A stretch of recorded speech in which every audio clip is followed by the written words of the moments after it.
Have you read the DC comic series, The Sandman? If you have, try to recall the first time you picked up an issue. Before you read it, you saw the cover. What did that cover say about the pages inside? When you finished reading the issue, did you see the cover in the same way, or had the story changed your perception of the cover's meaning? I ask this because I want to know if you had the same experience I did while reading The Sandman. Not only the first time I read an issue, but frequently, as I read every issue. The covers of the original run of The Sandman, all 75 issues of them, were created by one artist, named Dave McKean. I started with Dave's work on The Sandman because it's a familiar entry point for comic fans. However, Dave's career is much more vast and difficult to categorize than that. Dave is an illustrator, a graphic designer, a painter, a photographer, a writer, a filmmaker, and as if that wasn't enough, he also plays a mean piano and sings. They never did agree, including whether they'd invited me. To make things even more complicated, Dave didn't simply establish one style in each of these mediums, then repeat it, like frankly many artists do when they find something that works. Throughout his career, Dave has been relentless, constantly progressing, constantly changing his style and approach to work. Dave's work of 2019 is almost unrecognizable from his work of 2009, and that from his work of 1999. Dave's relentless progression and innovation wouldn't matter so much if his work wasn't saying anything. But it is, and that's what I have always loved most about Dave's work. His work always suggests something or inspires an idea in the viewer's mind, but it does so in a very, I have to say, unpretentious way. It's both accessible and challenging at the same time, a difficult balance to pull off. Dave's work also tends to avoid any established symbolic or semantic imagery. It creates its own meaning by its own logic, like dream logic, and I mean deeply personal dream logic, not the Freudian or Jungian kind. This is why Dave was such a perfect fit for the Sandman comic series, although Dave had already collaborated with Neil Gaiman long before the Sandman was published. Destiny and the other Endless had already conspired to partner the perfect biographer and illustrator of their story. As you may have gathered, I have been a massive Dave McKean fan for a while, and because Dave is very nice to his fans, I was able to realize a dream of interviewing one of my heroes. We met at the excellent Rye Art Gallery in the town of Rye, UK, which you should check out because it displays Dave's work. But without further ado, the interview. Okay, Dave McKean. Hello. Thank you for meeting with me. That's okay. This is thanks for coming all the way to Rye to do it. I was traveling through the UK. Right. I was traveling through Scotland, and I decided to reach out to you, and somehow you agreed to do this, which is amazing to me. So I want to start out first of all, not by asking a question, but just making a statement that. You've sort of changed the way I think about things, and I know a lot of people agree with me. When I was a young lad, 15, before that I was into superhero comics, but then at age 15 I was sort of falling out of it because it wasn't matching up in terms of artistic merit, I felt, to the novels I was reading, and I was sort of getting disillusioned with it. And before I even started reading The Sandman, I was going through the comic store and I saw this cover of a book which was bigger than everything else, and it looked unlike anything I had ever seen in my life. It had a photograph of a wooden doll on the cover, and it was called The Tragical Comedy or The Comical Tragedy of Mr. Punch. So I read that. And it was, of course, illustrated by you, written by Neil Gaiman. I read that and it was so haunting, both in terms of its story and its visuals, and it broke my brain essentially. And after that, I've been kind of obsessed with your work and also Neil. I fell in love with you both at that moment, right. And I've followed your work since then. So. I just want to thank you or blame you for changing the way I think. Okay, so now on to the actual questions. Okay. So, as a kid, I understand that you did read comics. Yes. And you probably watched films and looked at visual art. What comics and films and visuals made the most impact on you that you think now as an adult have actually, translated it into what you're doing now? Well, there were quite a few that were important at the time. It's very hard to look back on anything that I read as a kid or liked as a kid that I still hold in the sort of pantheon or that are really important to me now. Oh, really? But they're really important stepping stones on development and on finding new things. So I also loved superhero comics when I was a kid. The first comics I read were UK reprints of American Marvel comics. Right. And so that would be Jack Kirby and Steve Ditko. Right. And I really loved both of those and copied them and drew my own versions. I started several stories and got up to about page 3 maybe, and then bailed out and went on to something else. Superhero stories. They were sort of superhero-y, science fiction-y stories. Right. And then I found the slightly more obscure American comics, Charlton Comics, things like that, E-Man. And then I found there was a little newsagent that used to sell all kinds of stuff, and I think they must have come over as ballast on ships or something, because it was a really weird bunch of stuff. It made no sense. You could never collect anything because you could not guarantee that it would be there next. The next issue would be there next month. Right. It was just a random bunch of stuff. And in there were Warren magazines. Right. So it's creepy and eerie. Those and Vampirella. You kind of realize that comics are more than just this little narrow definition of Marvel comics, or in the UK, the Beano, very, very cartoony DC Thompson children's comics. And so each of these little stepping stones are really important. I can't say I look back on them now much. That's interesting, because I'm obsessed with a lot of the stuff I loved as a kid. Maybe that's a flaw of my generation. Maybe that's the reason why superhero movies are as big as they are now. Well, it's very common. I mean, these things go in deep when you're a kid. Yeah. I suppose I'm more interested in the films that I saw as a kid. Right. And I still have a completely irrational love of things like Flash Gordon serials. Right. Which are dreadful. But right. they're irredeemably dreadful. But there's some kind of magic to them, which I think is the same sort of magic that early Marvel comics have for some grown adults. That magic kind of went for me. But the magic stayed in things like Flash Gordon and some of the early horror films and fantasy films like King Kong. And I remember actually reading something in an interview that you did where you said that as a kid you had a book about horror films. I did. I had two really key books. One was a book by Dennis Gifford on horror films, which obviously covered all the ones that I bought the book for, which was Dracula and Frankenstein and all those Universal horrors and things like that.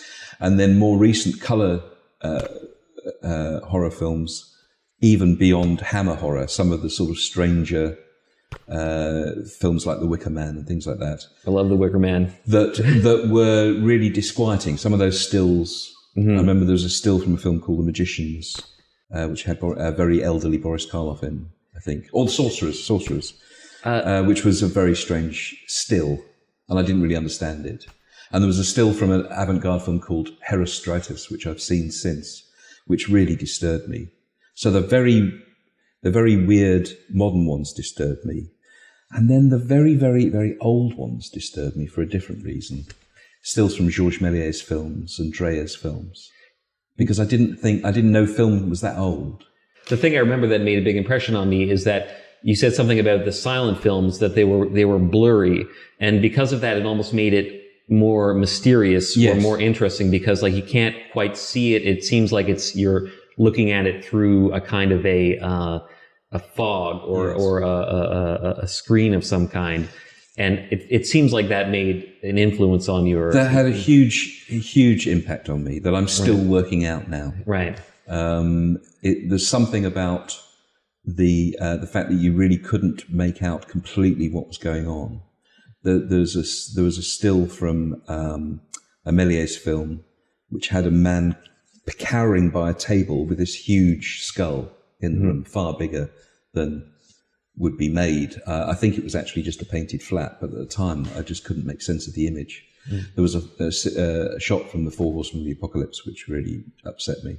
There was a shot from Faust with the devil looming over the city. That's an amazing shot. It's an extraordinary. It's just that would be an extraordinary image in any film made now, and the fact that it's so ghostly and insubstantial and made clearly before a lot of special effects were doing that sort of thing. I didn't know whether this was a real person or what. I didn't know what was going on. It was very confusing, and that's why those images stayed with me so long. It felt very much like a sort of dream image. Yeah. Where you wake up from it and you have a sense of it. Yeah. But it's just beyond your total comprehension. And for that, it stays with you. And sort of buries inside you. Something that's, a still from a Hammer horror film, you can see exactly what's going on. Right. And it tells its story, gives you everything in one hit, and that's it, you move on. Whereas these older stills hung around in my imagination for a lot longer. Well, they still are now, still there now. Me too, yeah. I love silent films, and I think, they're extremely interesting, just visually. Some of them are so extraordinary. So the first comics that I read that are still with me was Heavy Metal. Oh, really? Okay. And it was really Moebius's work. Right. And I liked a lot of the others as well. But did you try to draw like Moebius? I guess nobody can, but nobody can draw like Moebius. I don't know that I even tried at that point. Right. There was something in the. He used to describe volumes with parallel lines. If you look at the way he draws muscles on arms or whatever, he draws parallel lines describing the movement of the shape of shape over that form. The shape, And so I learnt that from him. Yeah. Also, he's, from what I've heard, he was so fast, in these vast landscapes he would do in just, I've seen footage of him drawing, and it really is quite spooky the way he does that. Yeah. He was extraordinary. His perspective is extraordinary. Everything. And those images really stayed with me. And also the stories were odd. Yeah. The Airtight Garage of Jerry Cornelius and just the Arzak stories. I'm not actually sure the stories really bear much scrutiny, but they are mysterious and they are engaging. Okay, so you started, I believe, making shorter comics in college. Is that right? You did a magazine with your friends. Yep. So all the way through my teenage years, I was drawing comics and drawing illustrations. I also loved the covers for and interior illustrations for American science fiction anthologies, right? Like Astounding Stories and Amazing Stories, right? And there were books being published collecting all of that work. And I used to draw images like that, and that really worried my parents. Right. So that was fun. I liked that response. That's what kids are for. Yeah. Yeah. And then had to decide what to do. I did my school exams, and I was either going to go into art or music, seriously. At the same time, I was playing in bands. And we started to get on the edge of getting record deals and things like that. You were playing piano at that point. I was playing keyboards in what was at the time, jazz fusion bands. Right. I would say jazz funk bands to try and be commercial. Right. Jazz rock bands to try and be hard and aggressive in a club or a festival.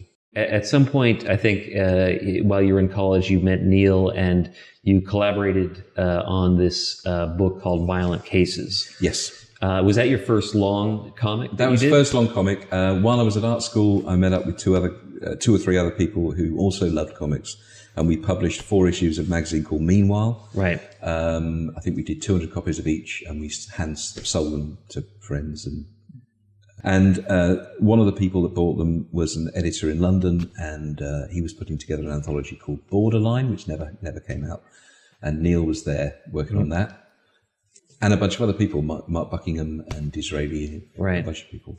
And I was doing 2 stories for that never happened. And during those meetings, editorial meetings once a month, Neil gave me his story, Violent Cases, that he'd been writing in a writer's workshop to try and learn how to write. So were both of you trying to destroy the establishment of comics at the time?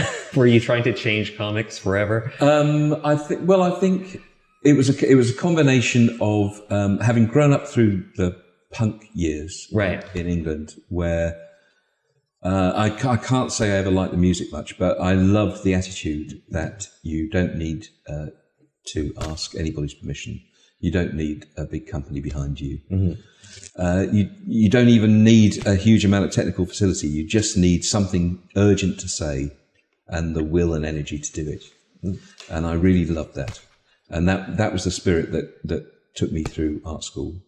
Also being surrounded by people who did not love comics at all, Right. and were very critical of comics in ways that I had not come upon before. They were critical of the drawing and composition and basic storytelling, and they were likening the storytelling and writing in comics to the storytelling in films or the writing in novels.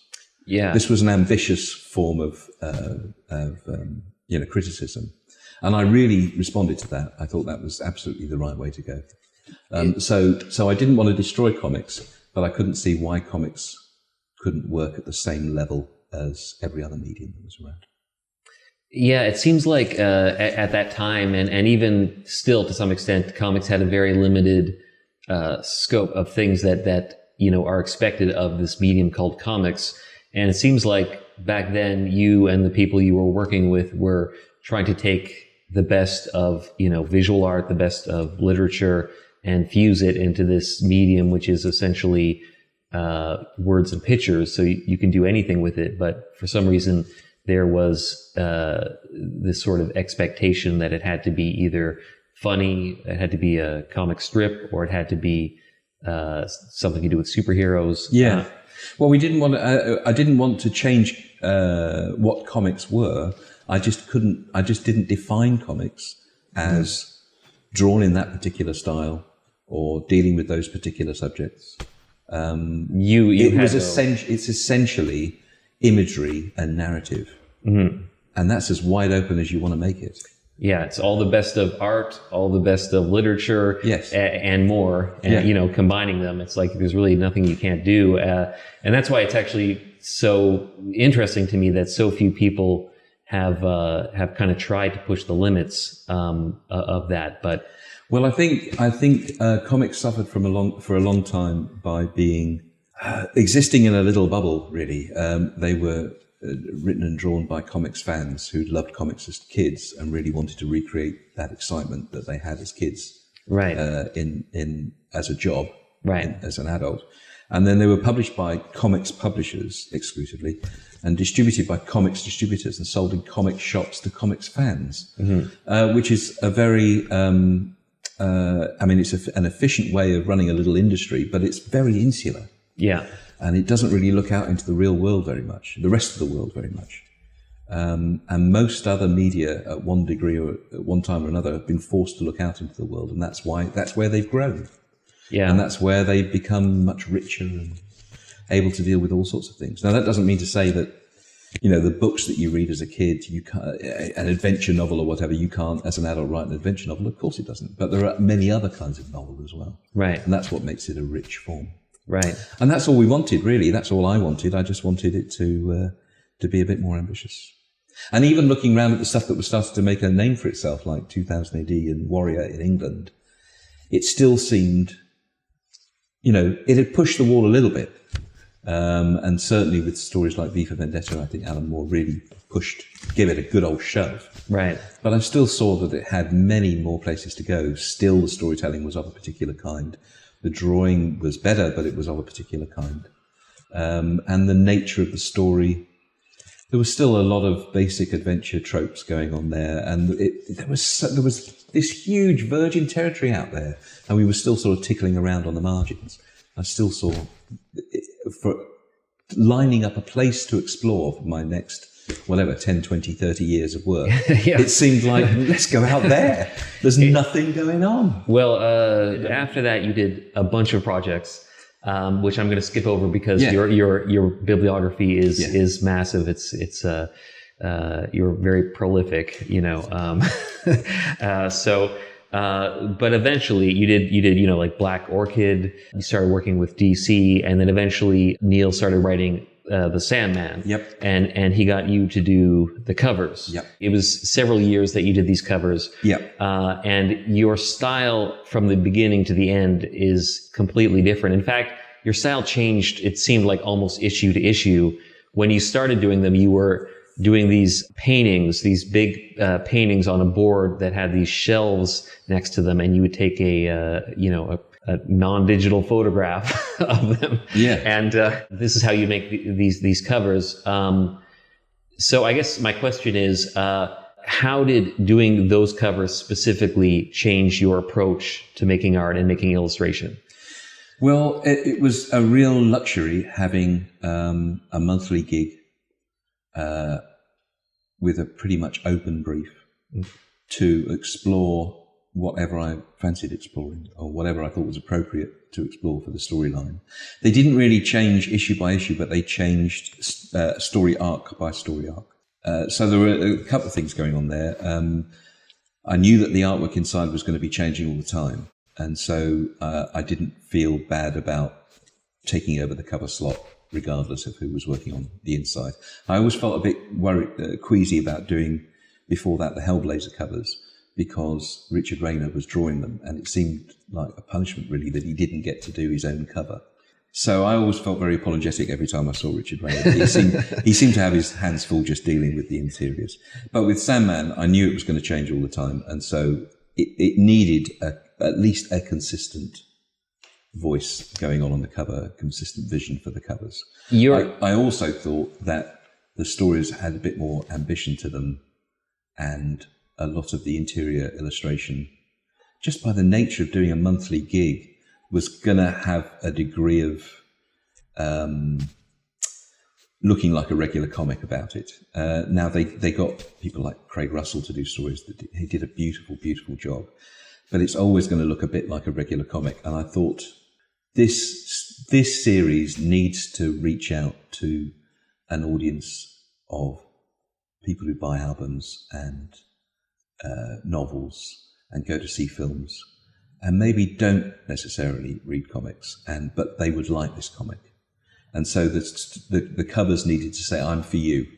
If you see me on a rack, I'm speaking your language, and I'm dealing with, if you like V23 albums, This Mortal Coil and Cocteau Twins, if you like books by Burroughs and Kafka and stuff, Picador books, if you like a certain, a certain world of creative endeavor, it was this comic fits into that, and you'll like it. It was, in a way, setting aside your audience or hooking your audience to pick it up. Yeah, the audience that you were looking for, and it was also treating them with a degree of intelligence that they would find it. Right. So that's why I didn't mind monkeying around with the logo and having the next story arc look completely different and made of bizarre color copy experiments or things like that, because I felt that the audience were bright and that they would find it and that they would enjoy being talked to as a grown up, as an intelligent, visually literate person who's interested in that sort of thing. And I think they did. I think not only did those covers help to find the Sandman audience, but they also changed comic covers in general. I think there was really nothing like them. You had a sort of an approach which I feel like was very unique, which is that you would show something about the story inside, but it wouldn't be a literal representation of the story. It would be not abstract, not somewhat surrealist, but not really surrealist, not really symbolist or symbolic, but somehow it would tell people what the story was about or give them an idea without telling them what the story was about. Yeah, it had an atmosphere to it. I thought just putting the Sandman on the cover all the time was boring. Yet that was the status quo with comic books covers at the time. If it was a Superman comic, it had Superman on the front. The argument being, how would people know it's a Superman comic without Superman on the front? Well, it does say Superman across the top. Yeah. It's not hard. People that can read. Yeah. And so that was boring. Just putting a scene from inside on the cover, boring. Yeah. So it was the way I looked at it was it was the shop window for that world, and it functioned as a sort of lens, and you entered the story, and no matter, I didn't have any control over what was going on inside, but whatever was going on inside, you had to enter it through my lens of this sort of strange, dreamlike, surreal. We're back to silent movie imagery again. Slightly not really sure what it is, whether it's a photograph or whether it's a painting or whether it's you know what I mean? Yeah. And you're not really sure what it's about. It's a cover of questions. It doesn't give you answers. It asks you questions. You're right. It asks you questions, but also as you read it, as you read the story, you kind of understand the cover. Like you're like, oh, the cover makes sense now. In a I mean, your styles varied so much through that whole run, which I think is amazing. There's so many artists that kind of do a very similar thing time and time again, but you seem to be driven to not repeat yourself. Yes, I just get bored easily, I think. Yeah. And I think you can tell, I think you can tell when somebody's found their style and they're doing the same thing over and over again, and it reaches a sort of technical peak. And then it's just a law of diminishing returns, really. Right. They're just getting bored. Right. And I never really wanted to do that. And then also I was going to say there were a couple of films that I saw whose internal logic was really inspiring. One of them was Eraserhead, David Lynch's first film. And one of them was The Element of Crime, which is Lars von Trier's first film. Right. And both of those films have stories, but there's a logic in the story that is really compelling, in as much as it doesn't make obvious sense. But the more you see it, and I've watched those films many times now. I go back to Element of Crime once every couple of years and watch it again and again. And every time I go back to that film, my brain sort of clicks into Element of Crime logic mode. And suddenly that world makes sense. But it doesn't really. It makes a kind of weird, surreal internal logic. It's internal logic, and that's actually touching on something that I wanted to get to about your covers and your style. Is that sometimes you'll use things that are symbolic. You could say like a pen wrapped in an orchid leaf for the wake. It's like it suggests something. Yes. You get an idea, but it's not symbolic in established. It's not using established symbols. Like it's not using a dove that we all know symbolizes peace. It's like an intuitive symbolism, meaning it's almost like creating a new language that people can instantly understand, even though it's not based on any established meaning that existed before. Were you trying to do that? Yes, absolutely. I was trying to find a lexicon of images that would really evoke that world, and I could keep on touching back to them if I needed them. And I wanted the images in themselves. That's quite a good one to think of, really. The flower, the orchid, and instead of the stamen, there's a fountain pen. Mm-hmm. Now, I don't think it's a recognized symbol in the world. I don't think it means anything specific, but it's an image that feels like a door open. It invites you in to interpret it. It gives you. For me, it feels like the blossoming of language, or the opening up of language, or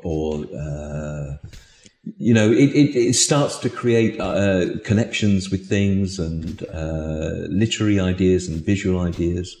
And I'm not really saying that. That's going on in the reader's head. Exactly. It absolutely communicates something to I think everyone that sees it, but it's It invites interpretation, I think. it invites It doesn't block people out. It's not so obscure or so abstract that there's no way in. It's an open door of an image, I think. That's another thing that I've always liked about your style, is that it's not I don't want to use the word elitist, or it's not excluding. It's like you're creating art which is very you could say abstract, in a way challenging, but at the same time it has an invitingness to it, to people that are maybe not that into, you know, abstract art or not that into contemporary fine art. But I hope so. It was that also, were you trying not to be too Yes, very much so. There's a lot of conceptual art being made that I look at as a closed door piece of work. There's nothing inviting there. There's nothing sensual. There's nothing for me to get a hold of. Right. And the person who's done it is incredibly reticent to say anything about it, or what their intentions are, or give it a title that's a door opener, anything. I'm really struggling. There's a lot of conceptual work that is not like that is very enticing, very, I mean, look at Louise Bourgeois' work, or Andy Goldsworthy's work. I mean, you lose yourself in that work. It's so extraordinarily beautiful. It's quite abstract. It's very conceptual, but that's definitely door open work. And so I don't work in that area. I'm not a fine artist. I don't work in museums and things like that. Well, we're in a gallery right now, which I forgot to introduce. This is the Rye Gallery that has shown your work. This is a great gallery in Rye, England. But even here, the shows that I've done here, they've been narrative shows. Yeah. And so, yes, you come to the gallery and you start to have that sort of experience that you have in the gallery, where you find yourself in a room full of stuff and you have to try and make sense of it and go around. It's all very reverential. But there is a narrative going on, and it usually takes people a minute, if that, to realize that. And then they'll go back to the beginning and they'll find an entry point and they'll find the story, and then they're in. And then you've hooked them. And they often spend 2-3 times longer there than they ever planned to. And they have a real emotional reaction to the story. And there's a book, if they want to take the gallery away with them, there's a book that allows them to do that. So you worked on these graphic novels with Neil, collaborations. Yep. And then eventually you had done some writing with Neil, but eventually you wrote your own comic series and eventually compiled it into a graphic novel called Cages. Yep. The style in that is very different from, say something like Arkham Asylum or Black Orchid. A lot of it was drawn in a sort of a simple ink style. What exactly was the rationale behind that? Was it that it's, the consuming of the images is sort of a quicker, more simple experience, as opposed to a complex painting which you can linger on for a long time? Well, that's essentially the reason. Okay. I was just getting the feeling that the heavily painted images in Arkham Asylum particularly just weighed down the storytelling. You sort of clunked to the next panel and take in all this stuff. You clunk onto the next one. And it just felt very stodgy and heavy. And it kind of works okay for certain things, certain circumstances. If you want to turn the page and you have a big impact of an image or a memory or some reason to put all that time and effort and all those lines and layers into an image for that impact, great, fantastic. That might be a good reason to do it. But all I knew was, for Cages, I wanted to get a sense of how people speak, right, and how they move. And and you just catch a moment where they make the perfect gesture and the perfect face that expresses that thought at that moment, and then they move on.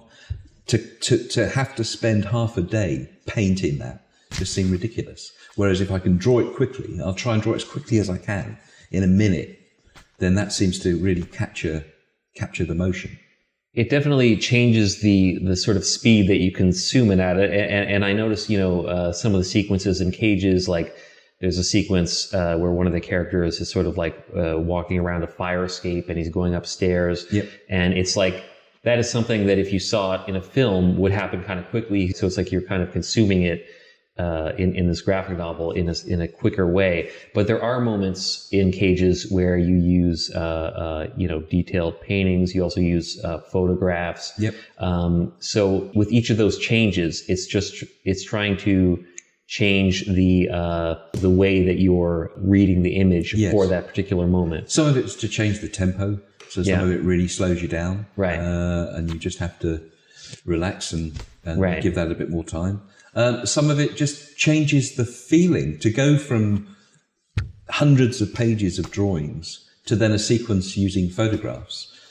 Suddenly you're just relating to that image in a very different way. And it's not like doing a whole book like that, because then you start from scratch with that visual landscape.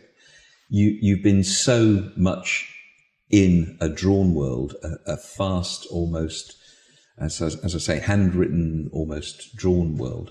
And then suddenly you're faced with these photographs. You have to be aware of what a photograph is, and the fact that we tend to believe photographs, and they have a whole different aesthetic weight to them. Connotation and sort of like a way that we consume them. I want to touch a bit on you using Photoshop. What did Photoshop open up for you? Because it seems to completely have changed the way you worked.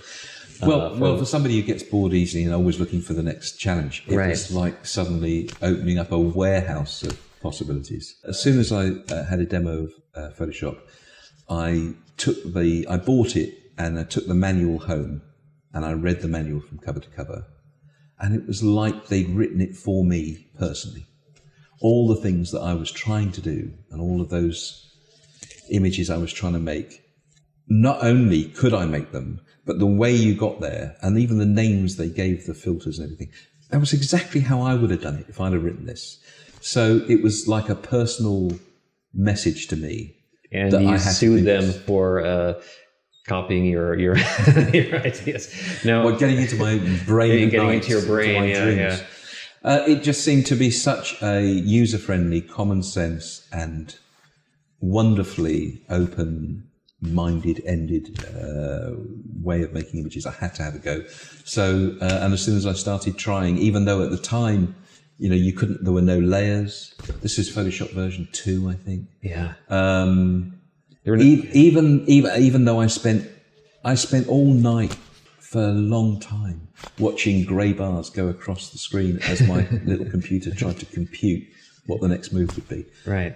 Even though you're working under those conditions, I was able to start to touch those images that I had in my mind that I wanted to see. I expect it also probably opened up, a sort of like a happy accident way of working, because in Photoshop you can hit undo, whereas, you can't necessarily, I mean, you can, we'll try this layer here, we'll try that layer there. You can kind of experiment in a way that you can't experiment in physical realm. It was a very playful, safe way of trying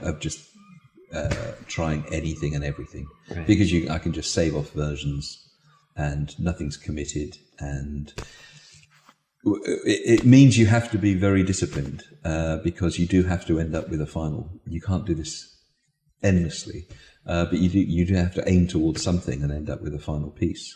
Photoshop is great for compositing, and so I'm not very good at, and I don't like drawing in the computer. Because I think it rarely escapes from looking like plastic. I still like real things. I like drawn ink, marks and scuffs and pencil and paint and real textures and real objects.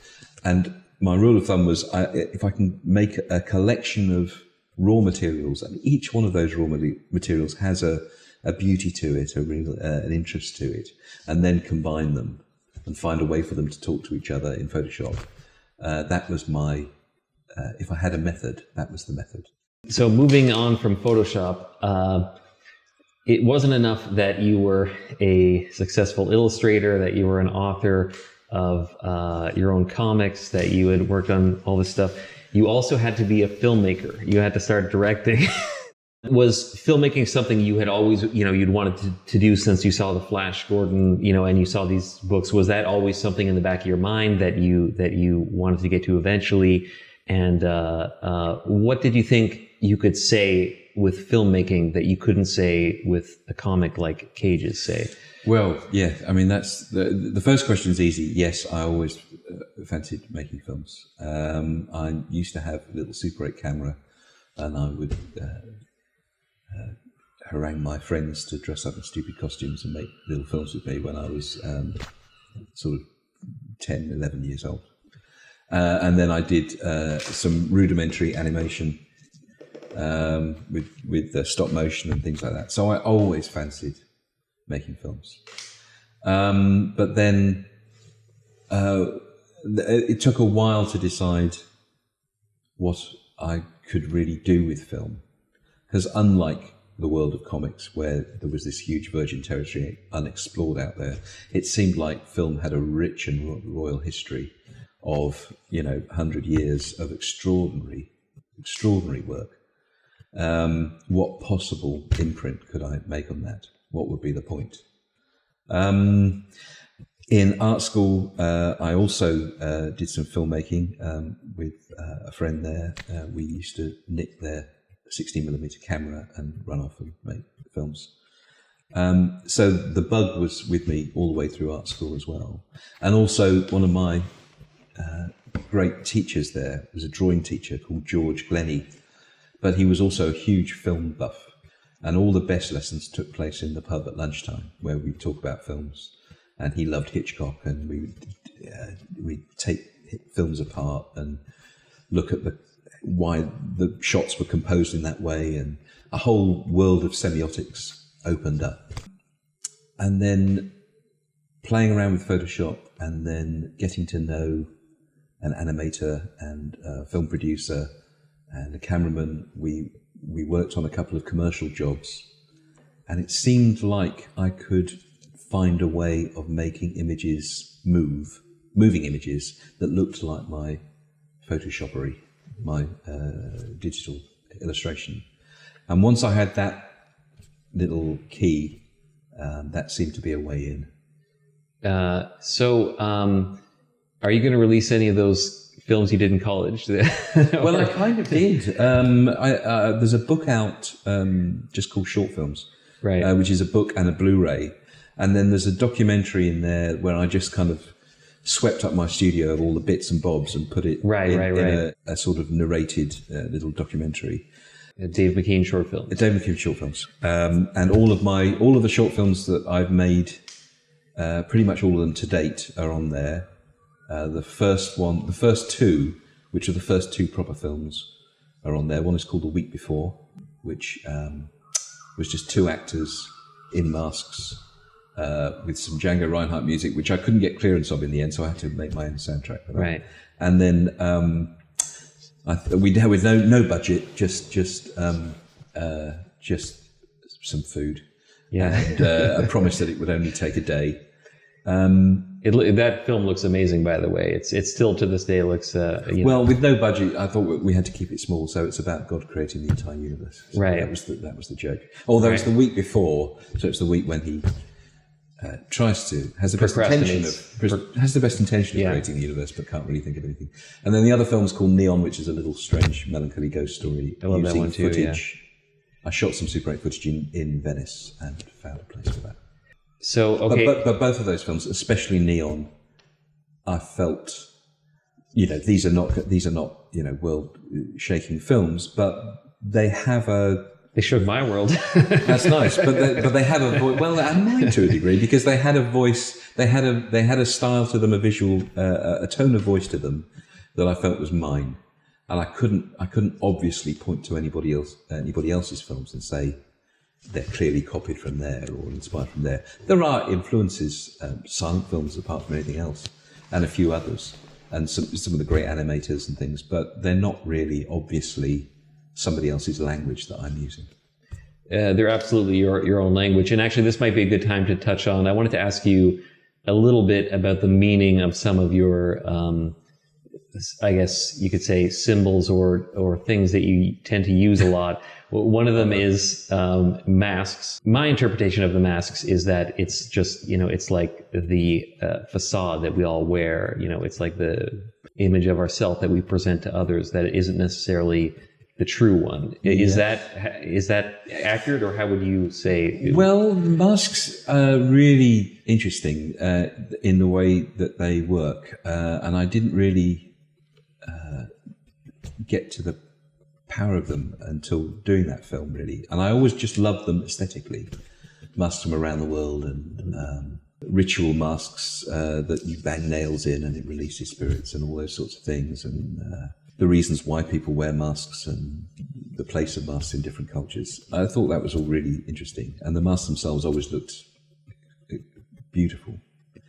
But when I had these actors wearing masks, the interesting thing for me was that the expression doesn't change ever. Obviously, it's a static mask, and the masks are quite plain with 2 dots and a dash and a bit of a nose, but there's no real expression there.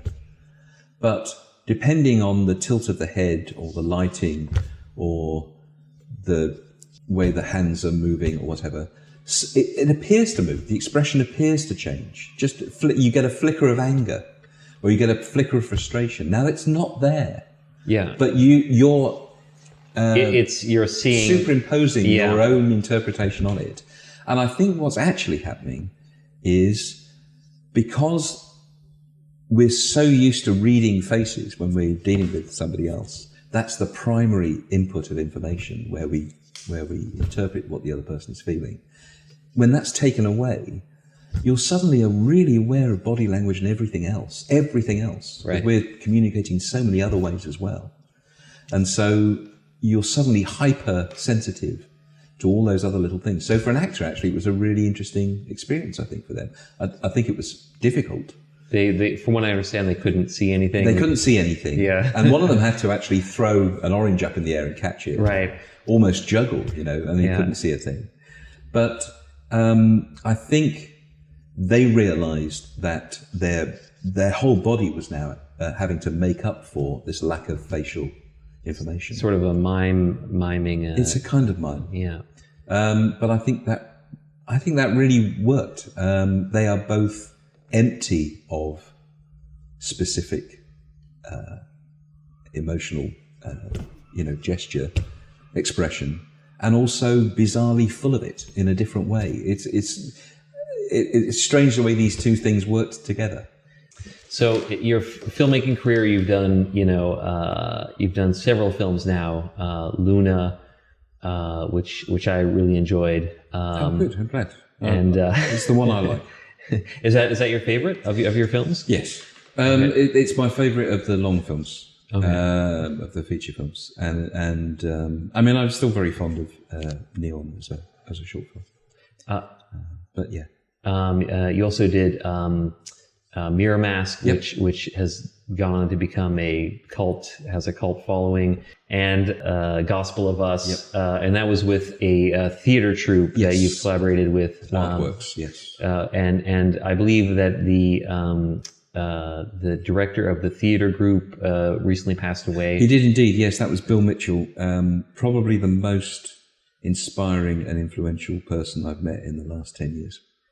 Right. He had a huge effect on me and my way of working. So I was very, very, very sad to see him go. And then I wrote another play for them called The Wolf's Child, and I've shot that. So I'm kind of slowly editing it and working on that as another feature film. Yeah, please hurry up. And I'll try next year.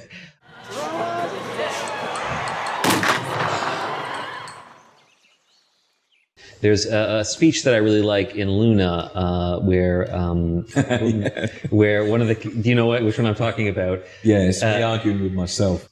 I just think there is very little actual fact in our lives at the moment, very little reality. This is real, our conversation is real, but what's going to happen in an hour or so? You will have your version of events, I will have mine, and they will both be different.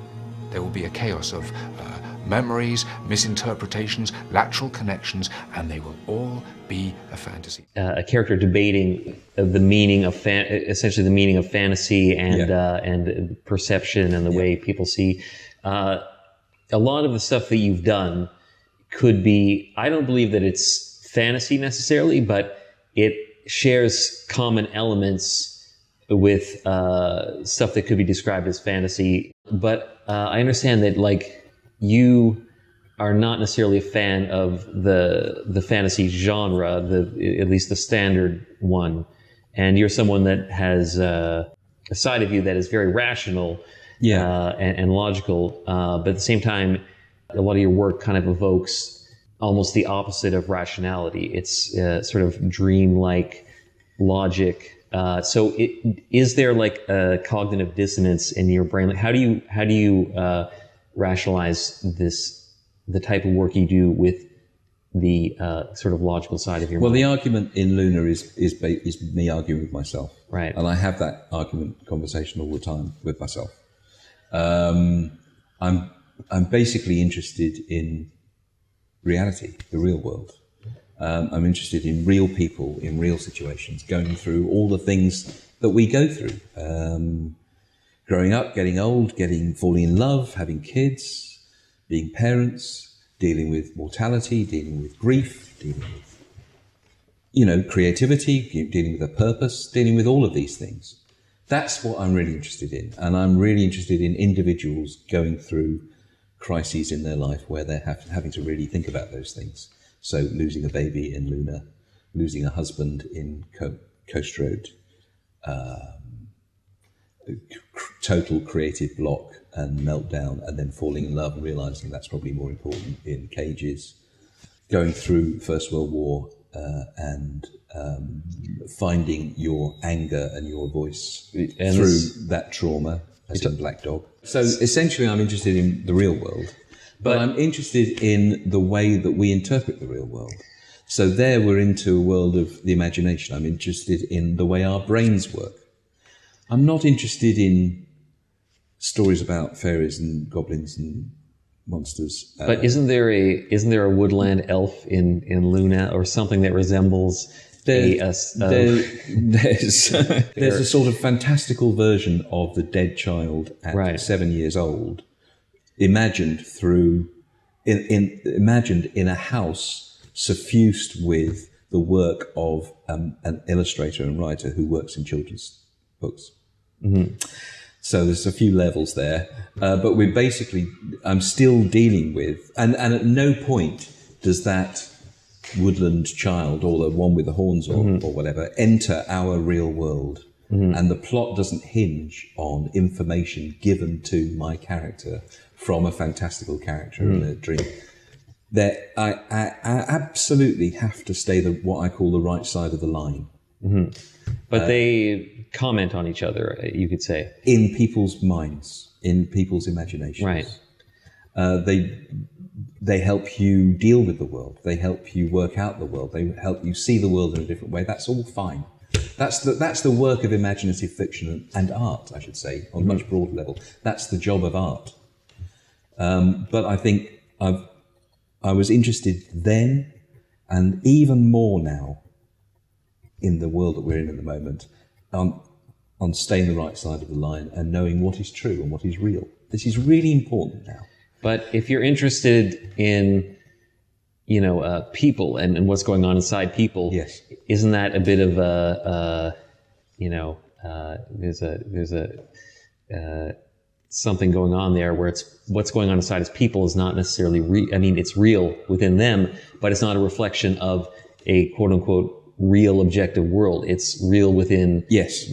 And so that's the argument. Right. It's the real objective world and our interpretation of it and how we deal with that and how those two things buzz and fizz and rub up against each other. And I think that's interesting in and of itself. But I also think it's interesting in the light that it shines on the way our minds work.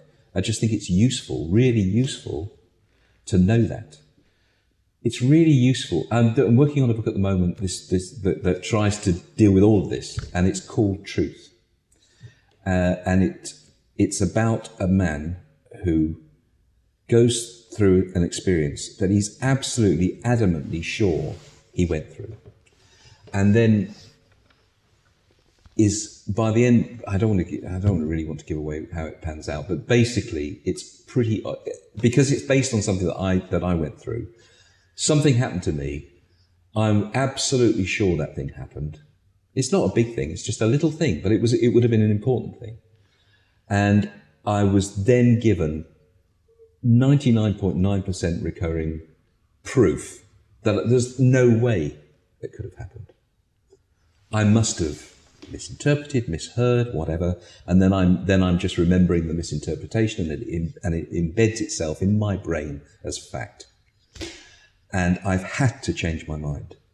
And it's a big thing, that when you absolutely are positive about something and you've built it up in your mind, and it's an important thing, or an almost fatal thing, a thing that would have affected whether I would be alive or dead. And now I know it didn't happen. That's and I've had to just say, my brain has fooled me. And so where else is my brain fooling me? Well, now I really want to read this book. I want to thank you for joining me. It's been a real honor and pleasure for me. We'll have to do part 2 sometime. Yeah, thank you. Thank you for coming by. Thank you. Cheers. And that was my conversation with Dave McKean. I'd like to give a special thank you to Dave McKean as well as Jane Fenn of the Rye Art Gallery for indulging me. And another special thank you to Sean Leslie, who filmed the intro. If you'd like to check out some of Dave's work, you can do so on his website, davemckeen.com, and I've also linked some of his books and films on Amazon below. If you enjoyed the video, please give it a like and subscribe to the channel if you haven't already. Check out these other videos, and thanks for watching. Until next time.